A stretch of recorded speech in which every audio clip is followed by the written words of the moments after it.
Hey, Jamie, do you like being cozy? I do.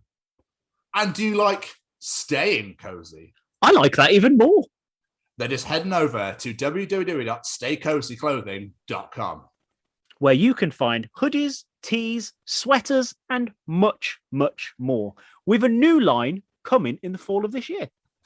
and just enter The Chronicles as one word at checkout to receive 10% off your order. And make sure you follow them on the Instagram at Stay Cozy Clothing to keep up to date with all the new designs.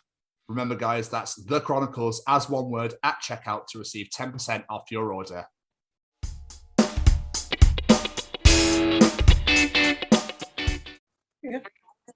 Hey. There we go. Hi.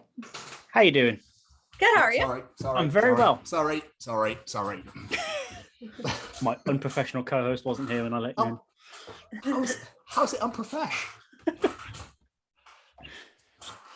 Lovely. Oh, sweet background.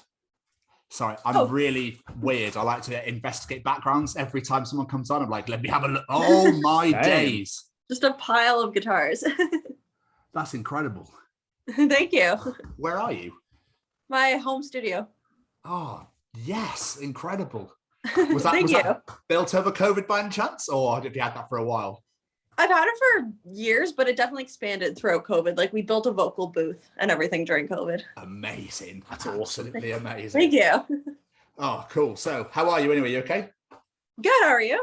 Yeah, knackered, but it's all good. It's just, that's how we roll in Britain. Constantly tired. It's how we roll. No, I've been working all day, that's all. So essentially what we just do here, Molly, is we will just absolutely bombard the living shit out of you with questions. Okay. Right? But Jamie's going to do a nice little intro first and then we'll get cracking. How does that sound? Sounds good. Perfect. Beautiful. If we're ready to go, I'll get started. Yep. Ladies and gents, there's one thing you may know about me is that I love when I randomly stumble upon a new band and end up falling in love. Today's guest is a glorious example of that, and it's all down to our very good friend, Mr. Jeremy Saffer. Today's guest is a model with over 10 years' experience and is also the lead singer of the mighty Living Dead Girl. But more importantly, she's Canadian. These are the Chronicles of Molly Rennick. I love Canadians, what can I say? Thank you. I did wonder where you were going with that, to be quite honest with you. I was like, but still, Molly, how have the last 18 months been for yourself? Painful. It's been, it's been a struggle. It's been difficult, but I'm very fortunate I still was able to release my album and everything, so I can't complain too much. That's good. That's really good. So you're still able to work and everything under the conditions, as it were. Yeah, like I still got to do more than I thought I would be able to, so I can't complain too much. Excellent. And everyone's all okay, everyone's all healthy and stuff. And yep. Beautiful. Absolutely beautiful. Did you take the time to learn anything like completely new or teach yourself a skill or anything like that while you were locked away? Nothing new, really. I just focused on the things that I already do that I normally complain I don't have enough time to do. Like I picked up a guitar for the first time in like 5 years, started strumming that again. Just wrote new music, practiced singing. I learned how to record. Well, I had already done it before, but like I got better at learning how to record myself singing alone at home and everything. So just been mostly like playing around with like old skills that I kind of hadn't used for a while. Oh, nice. Awesome. I like it. So take us back to the days of young Miss Rennick. What was the original career plans for yourself? Was it always wanting to be a model or singing or something completely different? Did you want to be a dentist? I always wanted to be a model and singer, but I also really wanted to be an actress. And I kind of lost interest in that along the way because music was always just like my main priority and like my main passion and everything. So I kind of lost interest in the dream of wanting to be in movies and stuff along the way. But I've always wanted to be like a performer or like an entertainer of some sort. Amazing. So why did you lose the bug for acting then? What was it? Just because music was just a bit more of that passion? Yeah, I think it was a combination of things, mostly just because I love music more. But also like I was doing so many auditions and stuff and just I wanted to like get lots of tattoos and wanted to space my ears and dye my hair fun colors and stuff. And when you're like on an agency and going to all these like commercial auditions and stuff, it's like no tattoos, know this, know that, must have this. And like I kept finding when I was a teenager, when I would audition for things, they always told me I looked way too old. Like I used to audition for like Disney Channel shows, Nickelodeon shows and stuff when I was like 13, and they'd be like, yeah, you look way too old. What? Yeah. Okay, that's a weird Yeah, way to get. Yeah. I always looked a bit kind of like, even before I had tons of tattoos and stuff, I always looked a bit edgy and alternative. So like, I think I don't know. If I wanted to really pursue acting, like commercial modeling and those kind of things, like you really have to like be super like clean slate, like no visible tattoos kind of thing. So like I don't know, it just wasn't for me. Yeah, so you could have changed the landscape of Disney. Yeah, you could have really started something new, by being the first like alternative like goth girl on there. I don't know why they keep having like these clean cut, like, oh, like I'm such a princess, like, oh my god. They should mix it up by now. Like, come on. It's 2021, guys. What the fuck are you playing at? Like, I keep thinking, I'm like, one of my life goals that I will never do is be the voice of like a cartoon Disney character, like a princess or something. It's like they'd never have a metal singer be a princess, but that's like one of my unrealistic life goals. They should. There has to be a movie at some point. They need an edgy somewhere. one eventually. 100%. Absolutely. I want a metal princess and a goth Hannah Montana on the Disney Channel as soon as possible. Yes, I would support both those things. But better than Hannah Montana, obviously. It's Miley. Okay, well, sorry. So you began modeling at the age of 10, is that right? Yes. Wow. So how did that begin? I just always was the kind of kid that loved having my picture taken, loved being the center of attention, always just way too confident and outgoing and always showing off as a kid. So I kept saying to my parents, like, I loved fashion. I loved entertaining people. I loved dressing up and putting on makeup and walking around in heels and wearing crazy outfits and stuff. Like it just like made sense. Like I kept saying to my parents, like, I want to try modeling. Like I kept expressing an interest in it. So they took me to an agent when I was 10 years old. Yeah, I was almost 11. So like 10, 11 years old. And they just said like, hey, is there any potential here? Like, what can you do with this kid? And they were just like, yeah, super photogenic, super confident stuff. Like, let's sign her. So like, I literally just walked into a modeling agency and got signed. And then like, that's how I started like going to tons of auditions and stuff. So like, they would send me to all these like commercial auditions and runway shows. And I did photo shoots all the time. And yeah, like it was keeping me busy for a very long time until music really like took over. Like I modeled a lot before Living Dead Girl started taking up my entire life. That's so cool though, to have parents that are so supportive rather than being pushy. They actually were like, oh, it's what you want to do. Awesome. Let's go and find somewhere or someone that can help you pursue this. Rather than like, okay, let's go. Come on, we're going to do this. No, not this look, not that. No, we're going to have this. We're going to have this. But yeah, especially since amazing. It's such a weird thing too. Like it's not like I was like 10 years old and I'm like, oh, I want to go to school to become something. I was just like, I want to have my picture taken. And they were just like, okay. Like it's not a very like traditional career path. So for my parents to be supportive was like extra awesome. Yeah, that's incredible. I love that. Can you remember your first modeling shoot?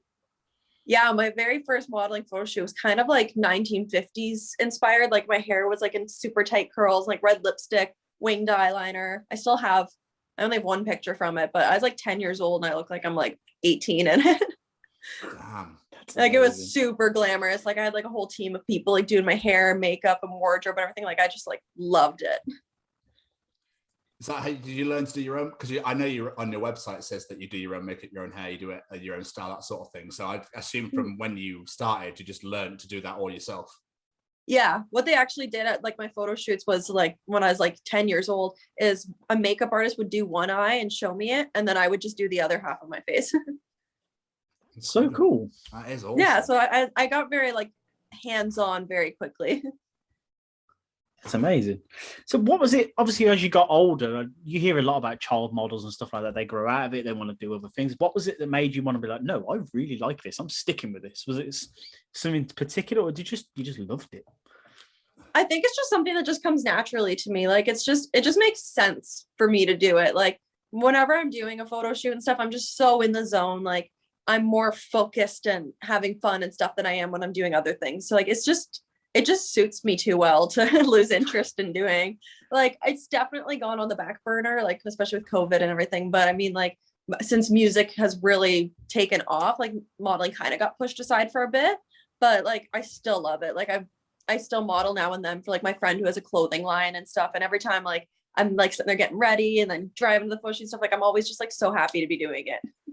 That's incredible. I love the passion. I can hear it in your voice. It's like it's just like so much fun for me. Like it's like a little kid playing dress up, but adult version. Like I get to wear so many cool clothes and like I get to like work with so many different like cool creative people and stuff, and then you get like your finished product, you get to like show it to people and stuff. Like it's just like a fun creative thing. Yeah, it's like, guys, look how good I look at me. Yeah, it's like can you believe that's me? I don't look like that in real life. Yeah, what the hell, what's going on here? Like, with all the oh my days, I've forgotten the word, styles that you come up with and whatnot. Like, do you come up with it yourself, or do people go, oh, I've got this shoot that I want to do you want to do this? Or you're like, oh, these are my ideas, can we do this and this? It depends. If I'm being hired, then I have to just like do whatever they want for their creative vision. Like if like they're hiring me to like bring one of their visions to life, then I usually like don't have a lot of say in that. Like obviously I'll turn down something if it like doesn't suit me. Like if I get a job offer that I don't want to do, I'll say, hey, I find someone else for this. I'm not the right person. Yeah. But yet like usually I do have some kind of input on like how my makeup is and like how I look and stuff. But I've had photo shoots where like I get there and like the outfit's already chosen and everything, and like it's like wear this. But like, and usually I have more creative input when it's like a collaborative thing. Like if it's like, hey, this is my idea, I'm looking for a photographer to help me bring it to life. Like usually I have more input when it's like a for fun collaboration. Cool. I'm pretty certain Tom's been reading my notes, because that's pretty much my next question. That was a bit weird. Sorry. But adding on to that, like when it comes to modeling, that's something I've always wondered. I'm going to sound like such a bloke in this, I really am.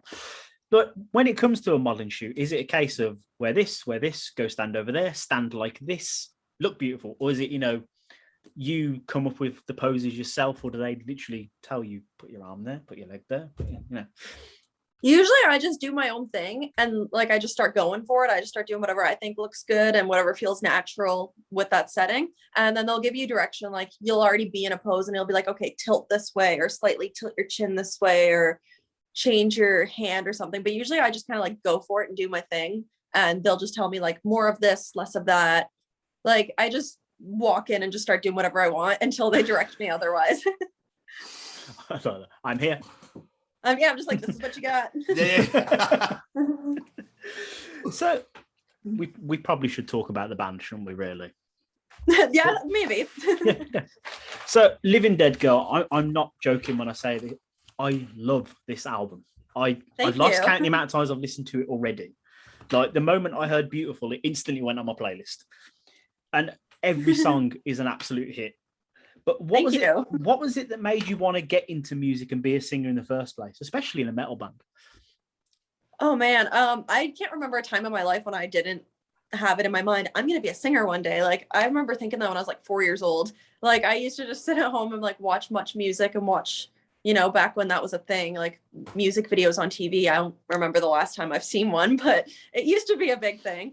I used to just like watch like, and it'd be like Avril Lavigne music video stuff. And like, that was like my first introduction to like a female who wasn't your typical pop star, like it wasn't like Britney Spears and Christina Aguilera and like the super girly ones. Like Avril was the first time I saw like a girl playing guitar and singing angry lyrics and stuff. And I remember just thinking like, wow, she is just so cool. Like I just like always had in my mind, so I was like a really little kid. I was like, I want to be like that. Like I want to just like play guitar and sing angry music. Like I don't want to sing like girly pop music. Like no hate on that, but like it's just always been my thing that I've always liked, like aggressive, heavier music. Like discovering her was just like my gateway towards, because I always knew like I liked her ballads and her softer songs too, but like the songs that always stuck out to me were like the angry ones. So I was like, oh, I like when there's more guitars and heavier drums and like nastier lyrics. So I was like, I like music like that. So I started like looking for more things like that. So yeah, you wouldn't think that listening to Sk8er Boi would get you into metal, but it was definitely like,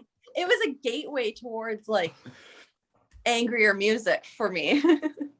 And she's Canadian, so yeah, so that made her so much cooler to me too, because she's from like a really small town, like an hour away from where I'm from. So it's just like she came from like a very similar situation that I have. So it's always really inspired me. I'm like, well, if she can make it on a global scale like that, I'm like, well, like I could pursue this too. Absolutely. Was she one of your big influences then? Was there anybody else that influenced you, or was she the main one?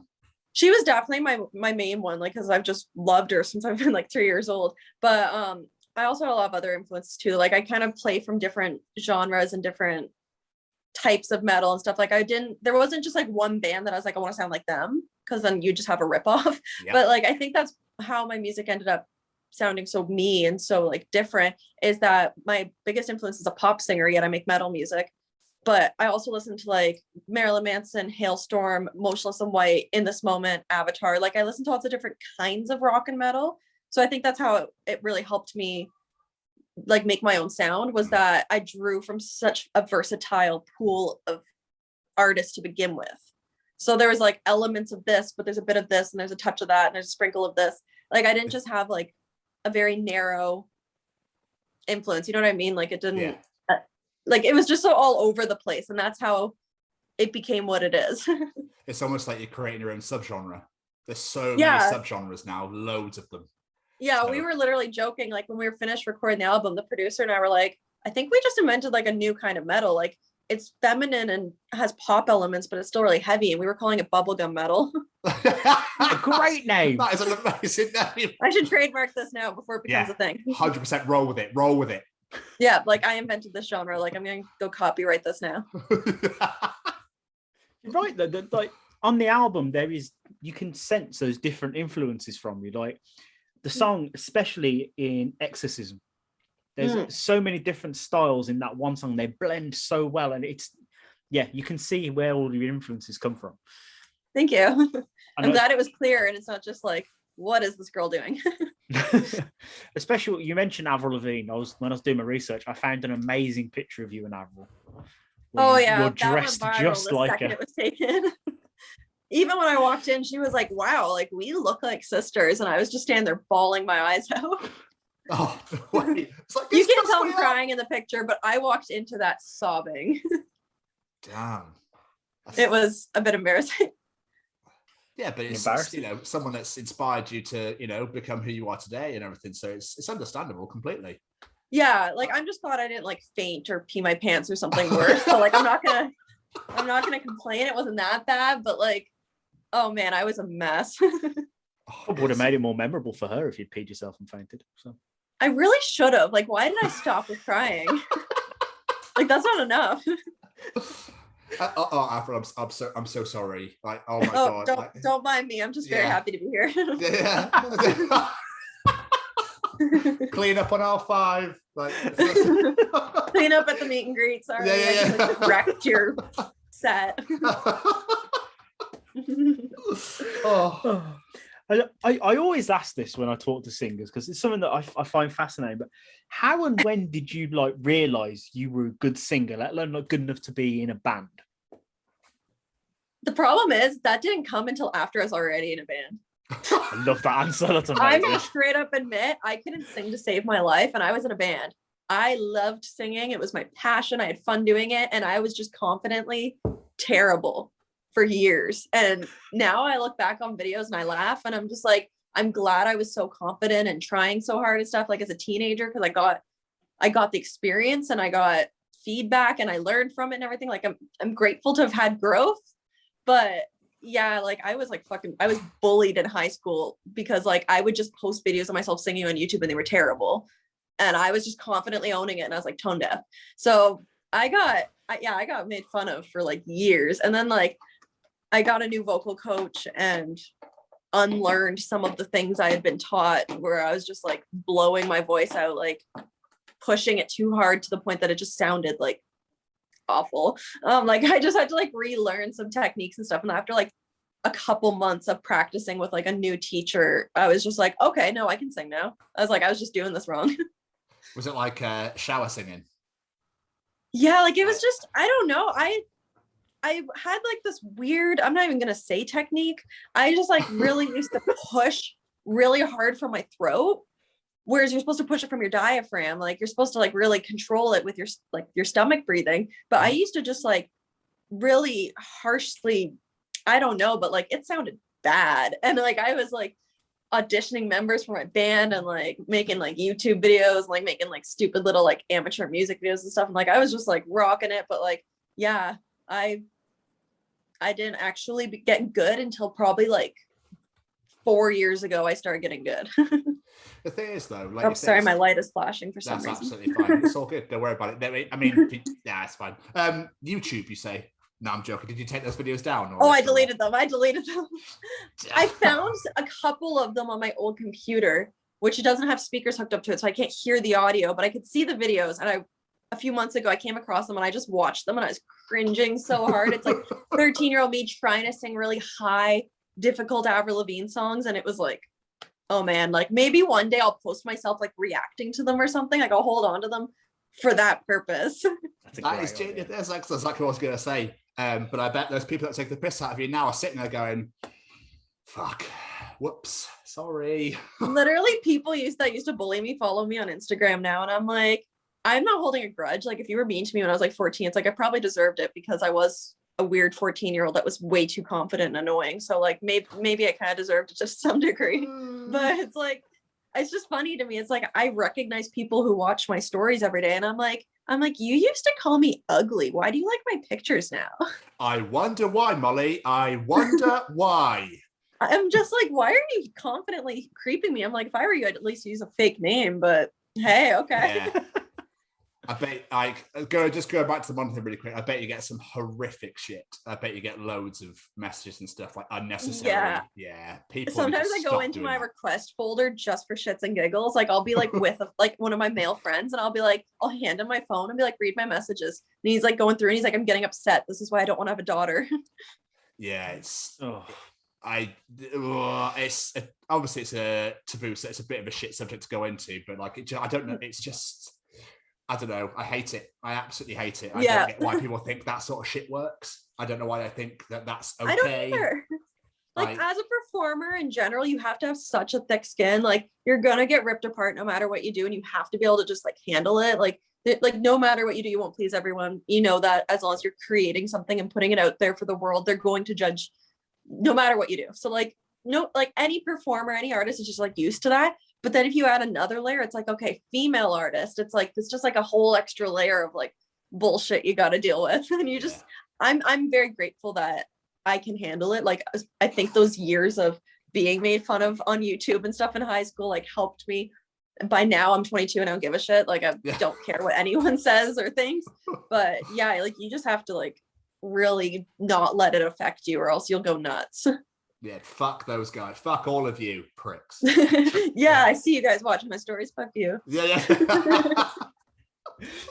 So is Living Dead Girl your first band? It is, but we changed the name a couple times when I was like 16. I always wanted Living Dead Girl, but I used to have band members who would argue with me about that. And they're like, but we're all dudes. I don't want to be in a band with the word girl in it. And I'm like, well, you came to audition for my band. So I was like, I kept trying to stand my ground and kept trying to keep it as Living Dead Girl. But I used to be like 15. I'd be in a band with like a bunch of like 25-year-old dudes and they'd all like try to boss me around. Like, no, we're not calling it Living Dead Girl. That's stupid and stuff. So like it changed a lot throughout the years. Like we kept switching up names and I've been through so many different members because I kept finding that like people would only want to play for fun, which is fine. That's cool if that's just your hobby. But like it took me a really long time to actually find people who were like in it, like who were committed and dedicated and wanted to be in like a band that's eventually going to be touring and everything. So like it was my first band, but with a lot of different member changes and everything changed so many times. Where'd the name inspiration come from? Where'd the name come from? I came up with the name because my parents told me that they thought I was a stillborn when I was born. For the first like few minutes of my life, my skin was like bluish gray. I was not breathing. Like I did not come out and just like start crying the way you think babies are supposed to. Like my mom literally said like the doctor thought you were dead. Fuck. And like my mom had like just given birth and was like, oh shit, like are you kidding me? Like she said like she was looking around the room and she's like all the nurses and like her mom and like the doctor and stuff there, everyone was just like quiet and freaking out. And like she said the doctor was just like gently slapping my face like, come on, please breathe, come on, like please breathe. And then like a few minutes later I was like, okay, hello, I'm good now, I guess. Stop slapping me, please. Yeah, so like they thought like I was dead. So my mom told me that story when I was like, I don't know, like 10 years old or something. She's like, yeah, we thought you were dead when you were born. I just immediately was like so stoked when my mom told me that story, because like I started dressing gothic when I was like 9. I started wearing like black lipstick and everything. So I was just like, this is so cool. I was like, I was born dead. Like I just thought it was like such a cool story. So I was just like, I don't know. I just came up with Living Dead Girl because I was like, I felt like it just summed me up, like it suited me. And I didn't even know it was a Rob Zombie song until after I started printing it on t-shirts and stuff. Someone told me, and I was like, oh shit. So then I had to like start Googling like copyright laws and stuff to make sure it was fine. And it is, obviously, like song title and band name are 2 separate categories. Yeah. So it doesn't affect it. But yeah, everyone always assumes, they're like, oh, you're a huge Rob Zombie fan. And I'm like, well, yeah, I like Rob Zombie. Like he's not like my favorite artist, but like I wasn't sure why people kept asking me that. That's what I thought it was going to be, to be fair, but no, apparently not. Yeah, like I'm gonna straight up admit, when I was 15 years old and named my band Living Dead Girl, the only Rob Zombie song I knew was Dragula at the time. So it wasn't from that. Wow. A question I always ask singers as well, but I love asking this question. Well, just musicians in general. Music videos, love them or hate them? Love them. Obsessed with them. Really? You're the first Everything person. about them, like I'm obsessed with. That's incredible. I mean, because in a way you get to combine your 2 passions and your 2 loves in one, really, because you can dress and stuff how you want. Because I imagine you come up with all the concepts, yeah? Yeah, I'm a control freak with that stuff. Phenomenal. Absolutely. Like I love like picking outfits, the makeup look, the hair look, like, because to me it's just like another layer of creativity you get to add onto your music. Like I already love expressing myself with music and everything, but like then it's like taking it a step further. It's like now I'm bringing the song to life, and it's like telling a visual story using your music. Like it's just, I don't know, it's just another layer of creativity to your music. Phenomenal. So have you come up with every concept of the music video so far then? I have, yeah. Incredible. I mean, like the live one doesn't even like have like a story or anything really. It's just kind of like a performance. But like I still got to like talk with the director beforehand and be like, I was like, I want neon lights, I want an industrial setting, I want us to all be wearing holographic outfits so the neon lights reflect off it. Like I still got to input like the creative, like the look of it and everything. And then with the Poltergeist one, like I found a bunch of example videos. I made like a Pinterest board of pictures, and then I found a bunch of different abstract footage to use with a projector. And I like said to the director, I was like, I want to stand in front of a projector so the light's on me. And I wore the same dress as like the album cover Exorcism in the Poltergeist video, because I was trying to like tie them into each other and stuff. So I was like, I still got to like input a lot, even like when they weren't like, they're not like a storyline video or anything, but like still coming up with the visuals and everything. I got to do all that. Directors must love you. I don't know if they do or not. They probably think I'm pushy. Really? Because you're like, here you go. And they're like, oh, awesome. That's my job done then. Easy. So let's go. Yeah. Like, I don't know. I feel like admittedly, I'm a bit of a control freak, like with that kind of stuff. Like I like to do everything, which is probably to people who work with me, probably a bit annoying, but like, it's probably easy for them though, because like, I just show up and already know what I want. It's like, I'll explain it, I'll describe it, I'll send example photos and stuff. And it's like, this is easy for you guys. Yeah. Well, I mean, to be fair though, Molly, it's your thing, it's your band. So surely you want to portray your band the way you want to portray it. Well, that's how I always feel. It's like, sure, this, like my videos are, it's a representation of the person who filmed it. It's a representation of the person who edited it. Like everyone is involved and it's everyone's work. But like at the end of the day, like, it's like this video is the determining, like the deciding factor if people are going to like my band or not. So like, I want to put my best foot forward with everything. I remember watching the video for Alive, and I was just thinking to myself, those poor guys must be absolutely roasting to death in those outfits under those lights. We were freezing, actually. It was really? In an old abandoned hydro building, and like you could see our breath. That's how cold we were. Like, I'm surprised it didn't pick up on camera. We were all shivering, and you could literally see our breath in front of us, especially the scenes where we filmed in the basement. So like where we're not playing together as a group, but everyone's playing individually.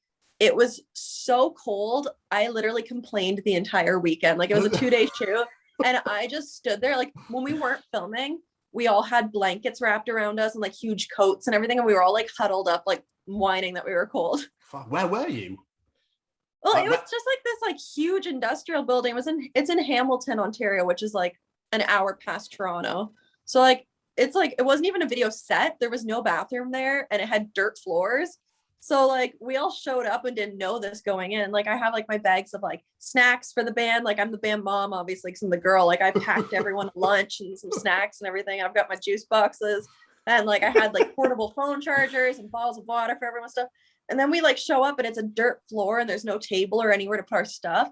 So all of our things just got like filthy, like all of our instruments, 'cause it was like a dirt floor. And then we get there and they're like, oh yeah, there's no bathroom. And I was like, okay, so for the guys, this isn't a big deal, but I was like, what do I do?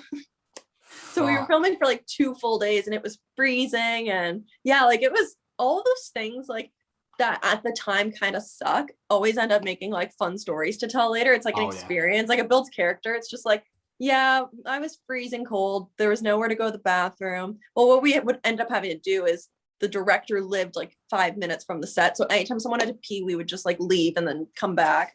But it was just like an experience because it wasn't a video set. Like it wasn't a movie set. It was an actual old abandoned building. So it was kind of hard to work with. That's amazing. Middle of some random place. Just why not? Yeah, like I said to the director, I want something that looks industrial. And then when we showed up, I said, looks industrial, not is industrial. I was like, I meant like a movie set that looks like this.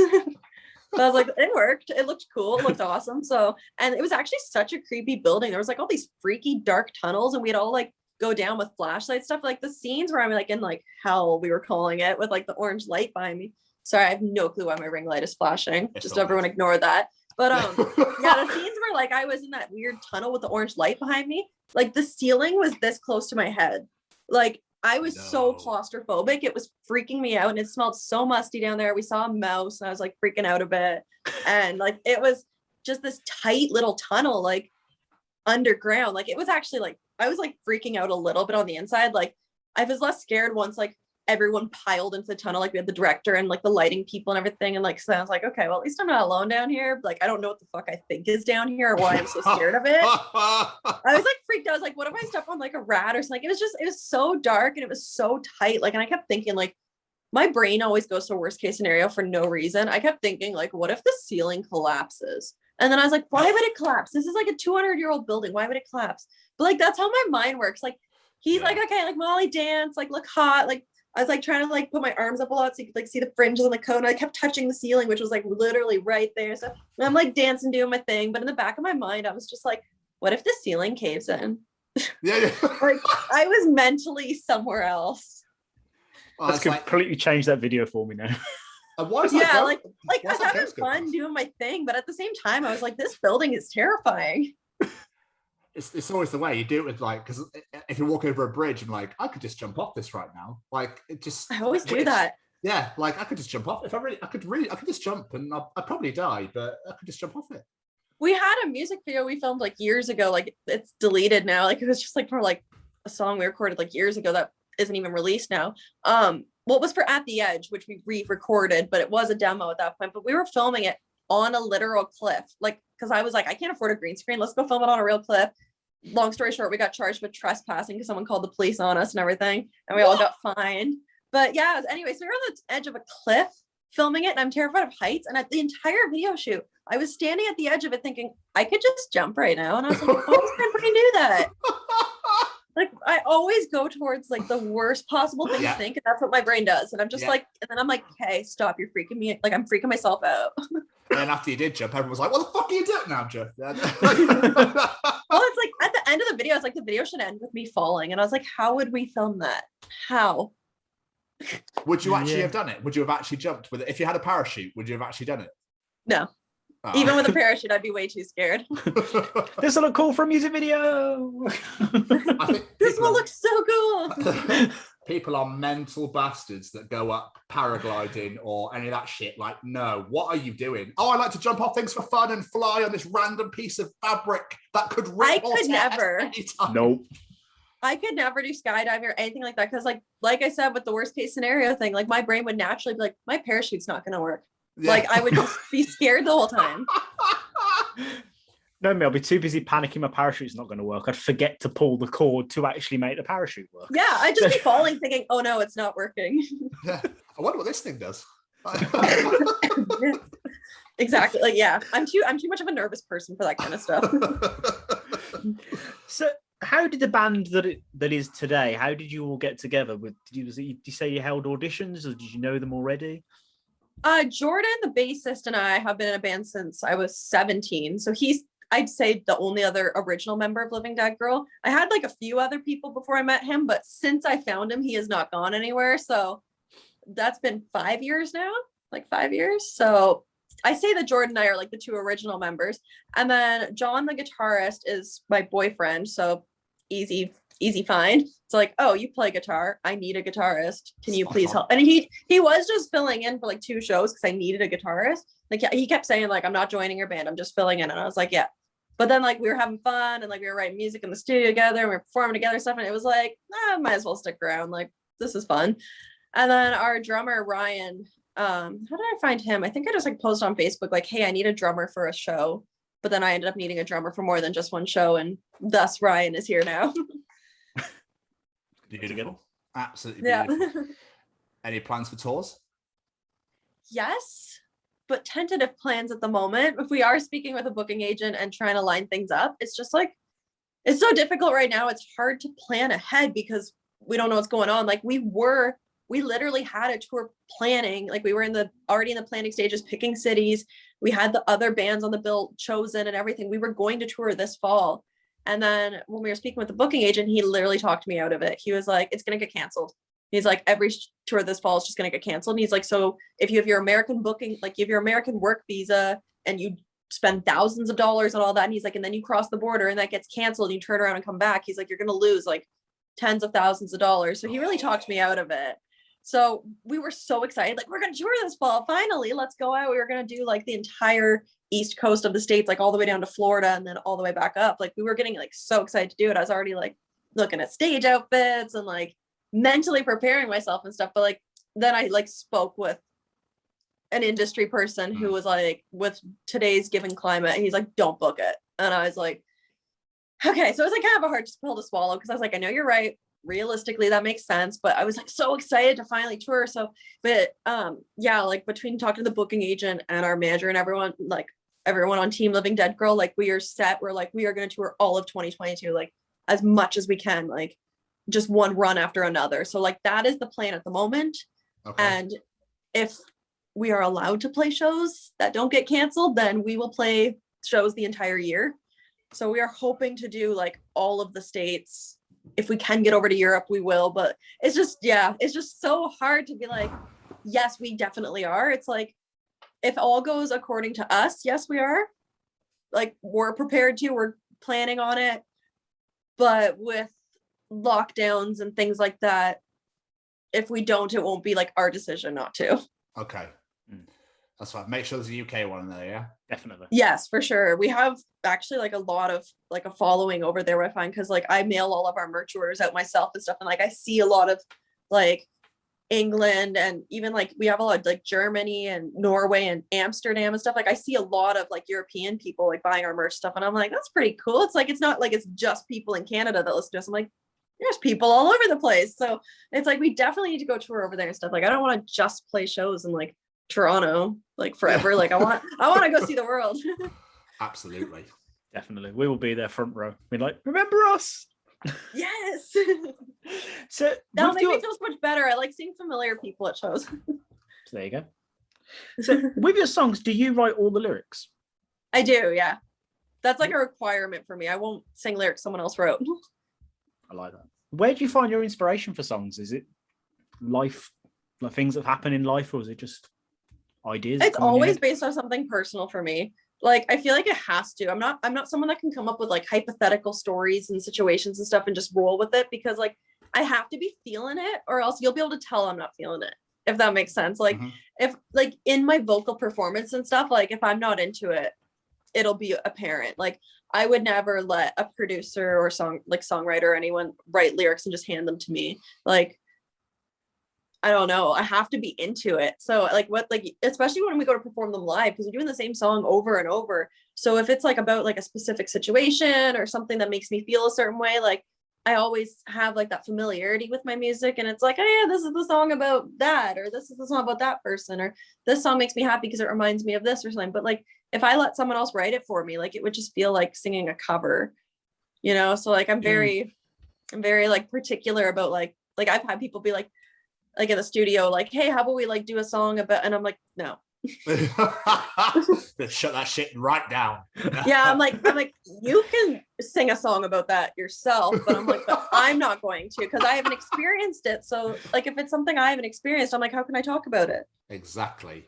But it must be an unbelievable feeling. I mean, I don't know how much you've toured recently before this shit happened, but to be able to connect with fans that can sing stuff back at you, that must be an unbelievable feeling. I can't wait until like we're like, because we haven't actually played this album live except for one time for like a virtual show thing we filmed. But like when we actually go out there and play this album now, like when I see people who know the lyrics, like that makes me so happy. So now that we have like all this new material out, like it's gonna be really exciting, because especially since we put the album out in June and it's already now like a few months later, and by the time we tour, it'll probably be next year and stuff. So it's like we've given people an ample amount of time to learn all the lyrics. So I'm really excited to see people like already knowing the lyrics, or like when you start a song and they recognize the riff, you see the moment when they go, this is my favorite song. Like seeing people's reaction, like honestly, is everything. That's incredible. Going back to the lyrics thing, could you ever collab then? If you like to write all of your own stuff, would you ever go to collab with anyone?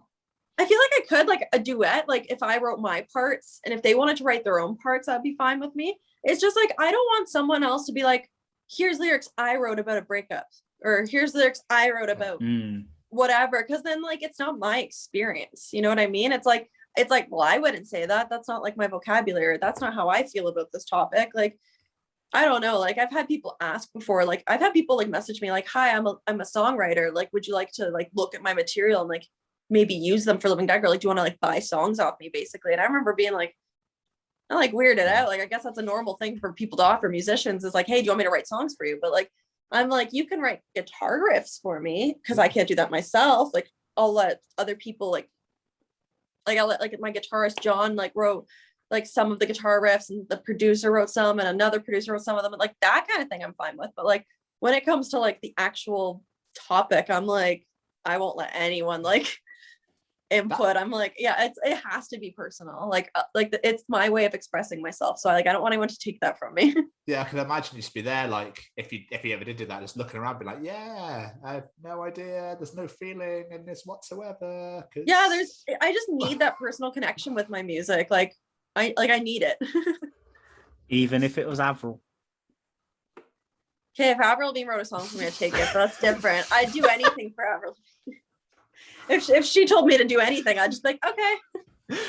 I need to stop making Tom laugh when he goes to drink his bottle. It would just feel like a cover to me. I saw her recent pictures of she did a bikini shoot or something. She did some sort of thing recently. She looks incredible. Oh, I know. I was like, oh, you're 35? Like, if I don't look like that when I'm 35, I want a refund. Yeah, she's killing it. She's my girl crush. Well, I'm 35 and I don't look like that, so I want a bloody refund now. Go on, Avril. She's smashing out the park. So, as we said, you not long ago released your first album, Poltergeist, and my God, it's so good. I need to stop singing its praises. How long did it take you to record, and how was that experience? The recording actually wasn't the long part. It's like the behind the scenes of creating an album, like especially as like self-funding it and like all that. Like the logistics took me a long time, but actually being in the studio, that part flew by. Like I was in the studio with Mitch for like 4 weeks, but with a bunch of days off. Sorry, my light is driving me nuts. I'm just gonna turn it off because it's bugging me. That's absolutely okay. Fine. Oh, but now it's dark. One sec. Sorry. I'm being picky. It's gotta look good. Yeah. So the actual making of the album was the fast part. Like we were in the studio for like 4 weeks and just did like 3 singles. But like we had a bunch of days off. Like I was like going to the beach and going to Disneyland and doing other things while I was in LA. But like then I went back, because at first I was just doing a few singles with the producer Mitch, just trying to like feel it out, like test the water, see if I liked working with him. And then like once I heard the 3 songs, I was like, yep, this guy's doing the whole album. So then I went back to LA a second time, and I was there for like 5 weeks. No, I think it was 6 weeks. And we actually finished recording on like the 3rd week. We finished the whole album. And I remember saying to him, I was like, dude, I asked you, how long do I need to make an album? I booked my trip based off of it. I was like, I booked like my Airbnb, my rental car, time off work, everything, like a huge expensive trip. And like we were done after like 3 weeks. So I was like, now what? So then I was just like going for hikes, and like I went to Disneyland twice more, and like went to the beach and stuff. And I was like, I just treated it as a vacation then. But like the actual writing and recording, like we just plowed through it. Like it was like, that was the easy part, was making the music. That's amazing. And the production like that is part so took good. no time at all. Thank you. Yeah, he was the guy for the job for sure. So with now the album's out and you've had time to reflect on it and whatnot, are you like mega happy with how it came out? Or is there some parts of it that you're like, for album 2, I want to change this, I want this, I want this, I want this? I would say I'm 100% happy with it. Thank God. It would really suck if I wasn't. But I also had a lot of time to like sit on this album. So I had a lot of time to like think about before it was even out, because we finished recording it in February of 2020. And then it didn't come out until June 2021. So I was listening to the songs every day for like well over a year before it came out. So like I had a lot of time to like self-reflect on it. Like if there was, like obviously I wasn't going to go back to LA and like redo anything, but like at that point anything can be fixed digitally. Like you could take out a section of a song or change something. Like Mitch could do that without me having to go to LA again. But I mean, I had so much time to like listen to everything and pick it apart that I'm glad it ended up being like delayed coming out, because I had like more time to like pick it apart. Is it difficult to pick what songs you want to put on it? Because you must have a back catalogue that's massive. Not really, because like I have other songs written. Like there are other songs that like exist for me, but it's just like, well, I'll put them on the next one. Like once we had those 11 songs, I was just like, this is it. This is the album. Like we recorded 11 songs, and I was like, that's the album. So what's quite frustrating is when bands go, there's your album, and then in about 6 months' time, we're going to release a deluxe edition with 2 extra tracks. Yeah. Why do bands do that? It's just like to like keep the hype going and keep milking the same album. Yeah. Okay, that's fair, because I like to collect a lot of vinyl. So I go, album's coming out then, I need to get this, amazing. And then they release another variant with 2 extra. You're like, what? But I just spent money. I'm like, what are you doing? I'm sorry to burst your bubble, but we're going to be doing exactly that. It's just no bubble burst. There's no bubble burst at all. No bubble burst. Oh, thank God. We are going to release a deluxe version of Exorcism eventually, because like I said, like we're just going to keep the hype going for the same album for like as long as we can. Just keep milking it. I mean, it does make sense. It does make it's a marketing thing, really. Yeah. It's just like, okay. It's like here, there's more kind of. Yeah. But I was gonna make ours like I was gonna add a bunch of stuff to it though. I was gonna make it like worth it, like almost like a new album itself. So it'll be cool. Okay, I'll take your word for it. But if no, sorry, it's good. I'm looking forward to that. Should be good. Yeah. How come there was such a delay on the releasing? Was it because of COVID, or was it? It was because of COVID, just like everything is. Because I had original plans that obviously didn't end up happening. Just like everyone else, you think you're gonna do something, and it's like, oh no, I can't. Like I was gonna like go back to LA, and like I was having meetings with like different managers and stuff at the time before we like secured who our manager was and stuff. Like we were like, I was planning on like meeting with different people and like talking about like what route to go with it and stuff. So I was thinking we were going to be releasing the album on a label, and that was the original plan. But then like after talking to labels and everything, we ended up deciding to just do it independently, which now I realize I'm grateful for, because I own all my own everything and I get 100% of everything. And I'm not like being told what to do by anyone. I can just like do what I want, whatever I feel is best. So like it ended up working out, but I mean, like it wasn't how I thought we were going to originally release it.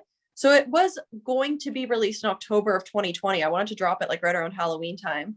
But then like, obviously like there was all of a sudden like lockdowns and stuff. And it was like, wait, I can't go to LA. So I can't have all these meetings with people. So then I was like the music industry was basically like shut down. So like, I was just panicking thinking like, now what? I was like, I just recorded this album and I can't do anything with it. So to decide to self-release it, there was so much planning. Like then we didn't release anything. Like we finished recording in February and then the album got mastered. And like mixed and mastered and everything, but we didn't end up releasing anything until October. We released Alive as the first single. Like those months leading up to that was just me panicking, going, shit, what do we do? Like we were trying to plan it. We were like, we can't film music videos right now. So we can't, so it was hard to put out a single. So we just released it with the lyric video. But like, we were just like freaking out because we were just like, what do we do now? Like, it was just like such like a curveball. Like we were just like so ready to release it. And then all of a sudden it was like, oh, it doesn't look like we can release this. That's so rubbish, especially when you've just done it as well. You'd be like, right, cool, it's done. Can we put it out now? Can we put it out now? Like, yeah. And like, I didn't know what I was doing. Like it was my first album, it was self-release. Like it was so much work. I was like, now I have to do this. Now I have to do this. Like, or like all the things that a label would normally have a team of people doing, I did myself. So like it became my full-time job, like designing the CDs, ordering the vinyls. I have a stock room of merch in my house at this point. Like it's so organized because of course it is. Like I have like boxes of everything labeled and all the merch and everything. And like, I pack up all the orders myself, but yeah, like I was like, this is normally a team's worth of people's work. And I just like did it all myself. So like, it took a lot of months to like make a plan. Like I had like meetings with our manager where we were trying to lay out, okay, we'll release a single in October, then we'll release another one in January, then we'll release another one in like March or April. By then we could probably film a music video. Like we had to like have a game plan. So that's why it took so long, was because like behind the scenes, like on Instagram, I'm posting, don't worry guys, it's coming soon. And behind the scenes, I'm like, what the fuck do I do? I'm like, people want an album. We don't have an album. So it was, behind the scenes, I was like losing it. I just had an image of you like Instagram videos every month or so. Your hair's getting more nuts like crazy, and then you're going by the thing, just rocking out, going, "It's coming, guys." The bags under my eyes are getting darker, and it's like I haven't slept in a month. Yeah, it was a lot. But fair play, you've absolutely smashed it. You've absolutely smashed it out the park. Thank you. Which is apparent because as you said, you released your first single, Alive. And you're constantly posting like how well this song is doing in like the Billboard charts and stuff like that. It's incredible for your first single on a self-released and all the work you've put into it. Oh, now I know how much effort you put into it on your own. I tip my hat. Thank you. Not that I'm wearing one, but did you expect it to do as well as it did, or is doing rather? I feel like yes and no. Like when I found out I was on the Billboard chart, first we debuted it at we were number 73, I think. And then the next week we were number 45. So like we like flew up the chart in like 1 week. And like when I was emailed and told about it, like I read it and just like froze and was like, I was beside my mom and I was with our producer Mitch when I was in Nashville last 2 weeks ago. Like I was already with my mom and Mitch, and I just like got the email and I just like froze and I was like, guys, guess what? Like I was just like, oh, like I couldn't believe it. I was like in shock. I was like, holy shit. But I feel like, I don't know, like I was shocked like that it actually happened. But I feel like, and not to sound like overly confident by any means, but I feel like I always knew things like that would eventually happen, because it's like I work my ass off. So it's like I'll do anything to make those sort of things happen, like whatever it takes. Like I will stay up all night, like doing everything, like marketing it and like pitching it and emails back and forth between like my manager and my publicist, and like I'm like my life is committed to my band at this point. So it's like I'll do anything it takes to like achieve things. So I knew it would come eventually, like eventually the hard work would pay off, but like I didn't expect to like actually get on the Billboard chart like 2 months after my album came out. Like I didn't actually think, just because like I don't have a record label, like I don't have like a whole team of people funding me and helping me. It's like everything I do, it's like I had to waitress to pay for that. So like I guess like I knew it would happen eventually. I just was shocked it happened so soon. Incredible. Fair play. Yeah. Thank you. Like, I love stories like that because it's awesome to hear for yourself, but it's also inspiring as hell for other people. Like, because let's be honest, there's a lot of bands out there trying to make it. And, when you hear a story where someone's like, I know my shit's good. I'm going to do anything I can to get people to hear it. And it bloody pays off. And like I say, it's really inspiring. Fair play. Thank you. I just feel like I just have the attitude. It's like, if you want something and you put in the work, like it will happen. It's like, like if you have the work ethic and the drive, you'll make it happen. Like if you want anything badly enough, you'll do it. Absolutely. Love it. So how did you come to work with our Lord and Savior, Jeremy Saffer? I modeled for his Daughters of Darkness book 4 years ago. 4 years ago? Yeah, we took those pictures 4 years ago. He messaged me on Facebook and just asked if I wanted to shoot. He did a trade with me. He said, if you model for my book, I'll do promo pictures for your band. And I was like, holy shit. Because like I used to rip out pictures Jeremy took out of magazines and tape them on my bedroom wall when I was a teenager. Yeah. Like I knew exactly who he was. And he messaged me and I was just like, you want me to model for you? Just like, I couldn't believe it. So I drove all the way to Massachusetts with my parents when I was 18 to go shoot with Jeremy Saffer, which is like an 8-hour drive from Toronto. But like my parents were like, okay, road trip, let's go. So I went and shot with him once and we just got along well. We worked really well together and stuff. So it just became an annual thing. Every summer I would just drive down to Massachusetts and do a photo shoot with Jeremy. Like I would do like his creative like projects with him. Like if he was like, hey, I want to test this new lighting setup or this new photography technique. Like if he wanted to like have something for his portfolio, like I'd shoot it with him. And then in return, he would give me promo pictures to use for my band, which is like awesome because everyone recognizes his work. Like just having Jeremy Saffer written in the corner of a picture makes it 10 times cooler.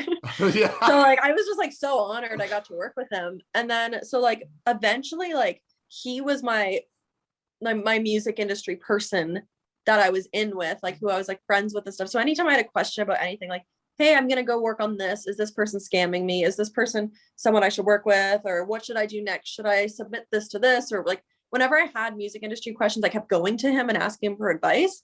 So then eventually, like we were looking for a manager and I was meeting with different like potential manager stuff. And then Jeremy had told me in the past, he managed a band like years ago because he went to school like for like music industry. Like he knows everything about that. So, and he knows everyone. So like, I eventually was just like, wait a minute. I was like, I'm asking you for all this advice and you're helping me just to be nice. I was like, do you want to get paid for it? Like, I was like, do you want to like work with me? Like for real? I was like, do you want to like officially be on the Living Dead Girl team? And at first he was like, what? And then he like the next day he messaged me back and was like, okay, yeah, I thought about it. Let's do it. I'm your manager now. That's amazing. It just like made sense. It's like, if you're already helping me, like you might as well officially be on the team, you know? That's incredible. You've gone from putting pictures of his, his photo shoots on your wall to now working with him and becoming friends. Like, it's just amazing how things come full circle. Yeah. And like, especially since I had like all those years of modeling and stuff, it's like I knew who you were as like a model, like because like there's so many like photographers whose like work I'm always like, I wish I could work with this person, like I wish I could model for them. And then he messages me and is like, do you want to model for me? And I'm like yes, I do. That's awesome. Jared, he's such an awesome guy. We had so much fun talking to him. Yeah, amazing he's guy. The nicest. So on your website, in the bio, it says, I'm excited to see where my career takes me next. So what are your hopes and plans for the future? Is everything Living Dead Girl, Living Dead Girl, Living Dead Girl, or is there other like aspirations you still want to achieve? It's pretty much Living Dead Girl, Living Dead Girl, Living Dead Girl. I just want, I'm in this deep now. I'm committed. Like I gotta ride this wave and see where it ends up.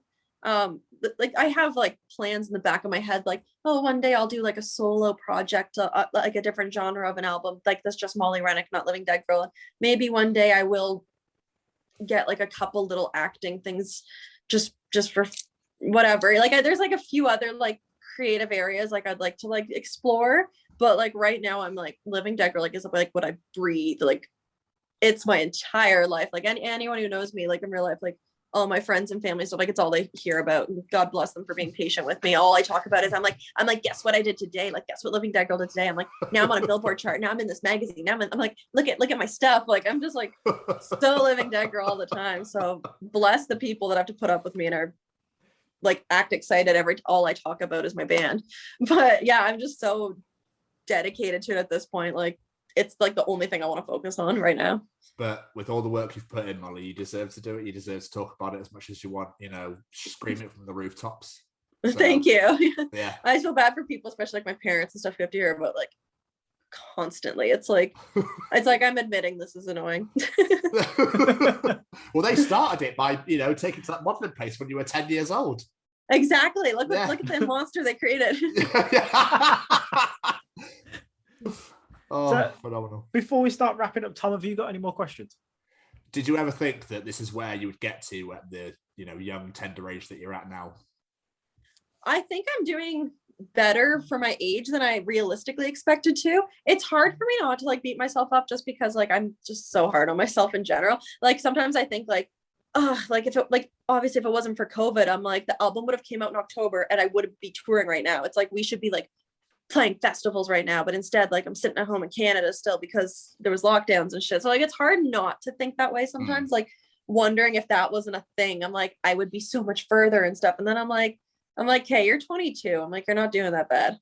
Like I sometimes start to feel like I'm like, I could be doing better. And then I remind myself, like I ground myself and be realistic. And I'm like, bitch, you self-released an album during like Canada was in a full-blown lockdown. Like I had like Jeremy saying like, can you go like to stores and like sell CDs and do CD signings and stuff? And I was like, dude, stores are closed in Canada. It's like, I can't do anything.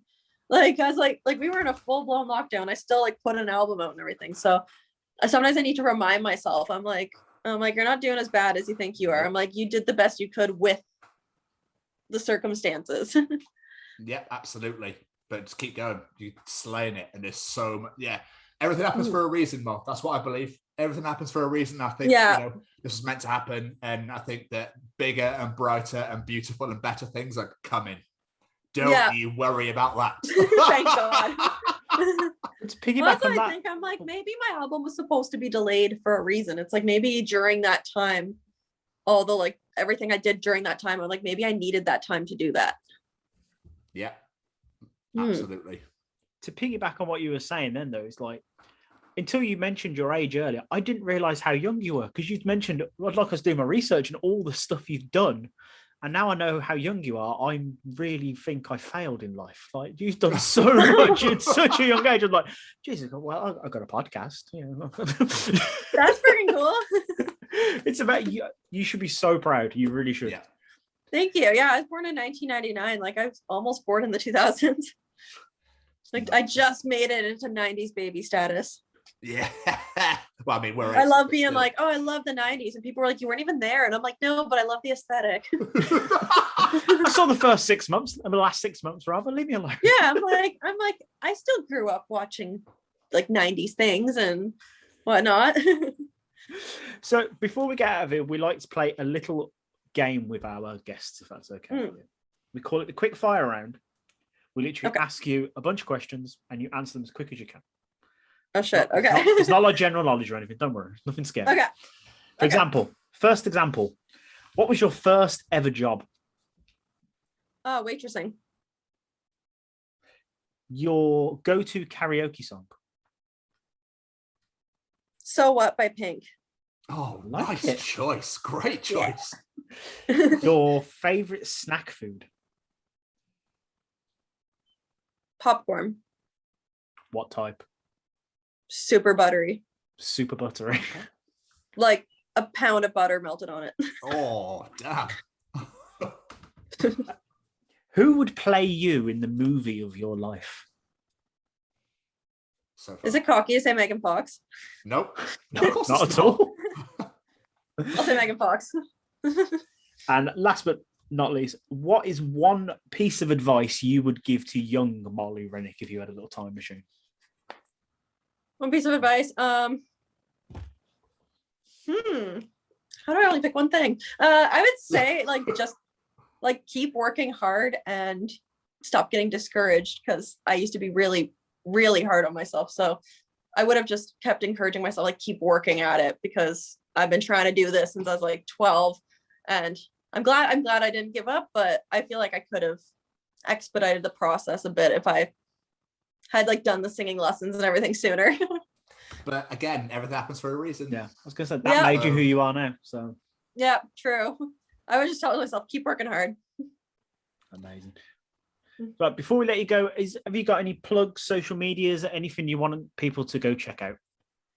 Yeah, if you're gonna look us up online, you might have to add the word band after it, just because Living Dead Girl will bring up the Rob Zombie song. But if you type in Living Dead Girl Band or Living Dead Girl Molly, you will find it. And our official website is livingdeadgirl.ca, the Canadian version of .com. I will encourage people as well to go check out your YouTube channel. YouTube channel as well. Yes, Living You Dead do Girl some Official. amazing vocal covers on your YouTube channel. Oh, my YouTube channel. I'm Your just Molly YouTube Rennick, and you'll find Just that yours, one. yeah. Thank you. I haven't done one in months. I need to get back to it. I was watching one Whore by In This Moment.